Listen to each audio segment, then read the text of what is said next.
Bonjour à tous et bienvenue dans ce nouvel épisode de l'été en direct. Nous sommes aujourd'hui pour commencer la semaine sur le pays des herbiers.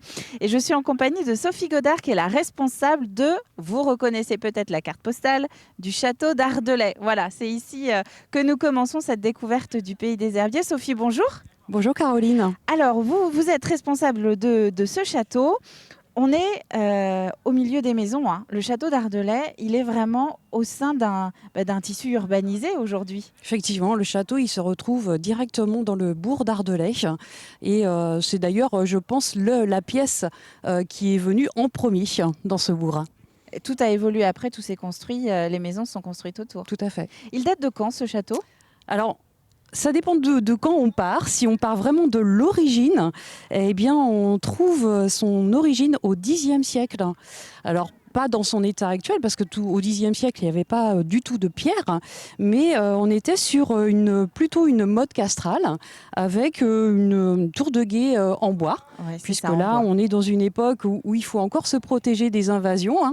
Et du coup, on était sur une motte, avec cette tour de guet en bois.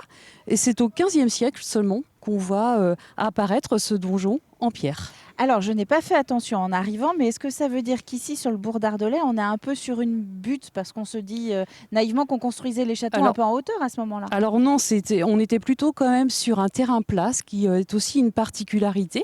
Et cette motte, en fait, on est venu l'édifier à partir de ces douves. En fait, on est venu creuser un fossé circulaire. Et tout le produit de ce fossé circulaire, on est venu faire une butte. Et c'est sur cette butte qu'est venue s'installer cette tour de guet, ces remparts et ce donjon. Alors, le premier édifice Xe siècle, on le disait en bois, il en reste plus de traces aujourd'hui, Non. visuelles. Bien sûr. Ce que nous avons aujourd'hui sous les yeux, ce sont des vestiges de quelle époque ? Du XVe siècle. En fait, il y a eu donc cette tour de guet en bois Xe siècle. Ensuite, on est venu entre le X et XIIe siècle, venu faire une première petite tour en pierre, dont on a trouvé quelques vestiges il y a quelques années donc en sous-sol. Et puis, c'est ce donjon-là qui est... il est là, en fait, depuis le XVe siècle. Alors forcément, il a eu quelques dégradations au fil des siècles, mais il est toujours présent aujourd'hui. Alors, des dégradations, et à l'inverse, je suppose plusieurs programmes de réhabilitation, de restauration, non, parce que c'est en très bon état, finalement, ce que nous avons sous les yeux. Tout à fait. Mais alors, il n'en a pas subi tant que ça, en fait. Le principal, il a été fait dans les années 80.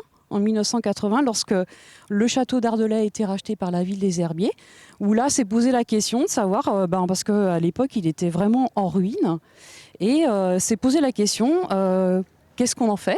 On le rase ou bien... La question s'est vraiment posée. La question s'est vraiment posée, effectivement. Mais je pense qu'il y avait vraiment un souhait de la municipalité de l'époque de préserver le patrimoine. Et pour le coup, ils ont trouvé les budgets nécessaires pour... On ne va pas dire reconstruire, mais il y avait quand même beaucoup de travail, puisqu'il n'y avait plus du tout de bois. Il y avait la charpente du donjon, par exemple, n'était plus présente. Et il a fallu vraiment reconstruire une bonne partie. Alors aujourd'hui, visiter le pays des herbiers, c'est visiter, quand on passe un petit peu de temps sur le territoire, c'est faire un détour ici, évidemment par le bourg d'Ardelais, pour visiter le château. Quand on est visiteur, été 2021, qu'est-ce qu'on vient voir au château d'Ardelais ? Alors, on a plusieurs possibilités parce que le château, on peut le visiter de différentes manières. Soit on est intéressé uniquement par le site, les vieilles pierres, et on peut le visiter en suivant une visite guidée du lieu. Et puis on peut poursuivre son après-midi en pénétrant à l'intérieur du logis, où là on propose depuis plusieurs années tout un programme d'exposition. Et cet été, nous accueillons 2 artistes, un peintre et un sculpteur. Il s'agit de Davide Galbiati et de Véronique Fièvre. Donc on en a à la fois pour les passionnés de patrimoine, d'histoire, pour essayer de saisir un petit peu ce passé d'Ardelais et des Herbiers, mais aussi pour ceux qui aiment bien plus l'aspect culturel. Exactement, ouais, exactement. Donc ça offre plusieurs possibilités. Et puis cette année, il y a une petite nouveauté aussi, puisque on a pu le voir, on est un peu en travaux autour du château. C'est un lieu qui est vraiment amené à se développer dans les prochaines années.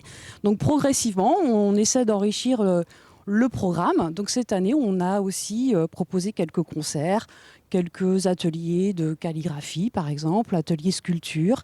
Donc on essaie vraiment d'étoffer l'offre. Ce qui est intéressant, c'est qu'on parlait des années 80 et donc de cette vague finalement de rénovation du site. Là, on en entame une nouvelle dans les années 2020, c'est ça? C'est un peu ça, on peut dire ça. Ouais. En tous les cas, c'est en constante évolution. Alors là, nous sommes vraiment à l'intérieur. Vous l'avez sans doute remarqué, on a passé un très très beau porche, un pont-levis, hein? Oui, exactement. Parlons-en. On a baissé le pont-levis pour nous faire entrer. Et là, donc, nous sommes vraiment à l'intérieur du château d'Ardelais. Alors ici, on se situe. On est dans la haute cour, donc c'est la partie qui est plutôt réservée aux seigneurs, puisqu'on peut fermer la porte et se garantir comme ça des éventuelles attaques. Et on se retrouve face au logis, ce logis qui a été construit quasiment à la même époque que le donjon, puisqu'on l'estime 15e siècle. Alors évidemment, on voit que c'est un bâtiment qui a eu quelques rénovations, quelques évolutions, notamment par rapport à la présence des fenêtres à meneaux, qui sont très grandes, qui sont caractéristiques de l'époque Renaissance, puisqu'on peut voir les petits carrés, qui sont plutôt, les fenêtres défensives de l'époque moyenâgeuse. Au début de la Renaissance, on commence à vouloir faire en sorte que la partie résidentielle soit un peu plus lumineuse, un peu plus confortable. Donc on ouvre les fenêtres pour avoir un peu plus de lumière. Et alors Sophie, ce que je vous propose, c'est que je vois que le temps file. On arrive déjà quasiment à la fin de notre épisode consacré à Ardelais. On va quand même essayer de passer une petite tête justement à l'intérieur. Pour terminer sur cette image, on vous l'a dit, donc vous l'avez compris, vous pouvez venir visiter ici tout l'aspect patrimoine. On se présente directement ou il faut réserver un petit peu, anticiper la visite? Alors non, parce qu'en fait, on a des fréquentations qui sont plutôt modérées dans un après-midi. Donc les gens peuvent se présenter spontanément, sans passe sanitaire, puisqu'on est en dessous de la jauge des 50, exactement. Des 50 personnes. Bon, et alors, la magie de l'enregistrement de l'émission en direct, c'est qu'on se rend compte que les portes sont fermées. Donc c'est encore mieux, parce que vous savez quoi, ce qu'on va faire, c'est qu'on va se dire que vous n'avez qu'à venir finalement. Oui, sinon je peux vous ouvrir la porte. Alors, je pense qu'il y a juste un petit souci d'ouverture et parce que j'avais bien déverrouillé. Voilà. Allez, on va terminer sur cette image. Merci à vous de nous avoir suivis pour ce premier épisode de l'été en direct ici dans le Pays des Herbiers au château d'Ardelais. Je vous laisse sur cette image de l'intérieur donc et de cette exposition pour venir la découvrir. Vous avez jusqu'à la fin de l'été, vous l'avez entendu, sans réservation, sans passe sanitaire. Merci beaucoup Sophie. Merci beaucoup.